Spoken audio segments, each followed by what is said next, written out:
ఏంటి అక్కడి నుంచో పుల్లలేరుకు వచ్చేస్తుంది అని అనుకుంటున్నారా? ఇవాళ మా ఊర్లో పిల్లలందరం కలిసి అయితే చలిమంట వేసుకుంటున్నాము. చలికాలం కాబట్టి దానికి కావాల్సిన పుల్లలు, పేపర్స్ అన్నీ కూడా మంచిగా గ్యాదర్ చేసుకుంటున్నాము. గ్యాదర్ అయితే చేసేసాము. ఇప్పుడు అసలైన పెద్ద టాస్క్ అంటించడం.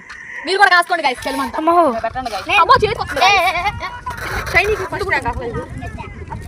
కొంచెం ఇంకా మంట పెరగదు షైనీ. మంట ఆడిపోయిద్దాం ఇంక పొలాల మీద. ఎలాగోలా కష్టపడి ఒకళ్ళ మీద ఒకళ్ళు అరుసుకొని తిట్టుకొని ఎలాగోలా దాన్ని సక్సెస్ఫుల్గా అయితే అంటించేసాము. ఇప్పుడు మంచిగా అయితే చాలా బాగా ఎంజాయ్ చేసాము. ఎలాగో ఈరోజు సండే కాబట్టి మంచిగా అయితే ఎంజాయ్ చేసాము. మళ్ళీ స్కూల్స్ ఉన్నాయంటే మళ్ళీ స్కూల్కి వెళ్ళి వచ్చి వర్క్స్ చేసుకొని రీడింగ్స్ చేసుకొని టైం అక్కడే అయిపోతుంది. ఇలా హాలిడేస్ ఉన్నప్పుడే వేసుకుంటాము. మీరు కూడా వేసుకున్నారా ఈ చలికాలంలో? తప్పకుండా నాకు కమెంట్ చేయండి. ఈ వీడియో ఎండింగ్ వరకు చూసారు. Please do like and share, subscribe చేసుకోండి.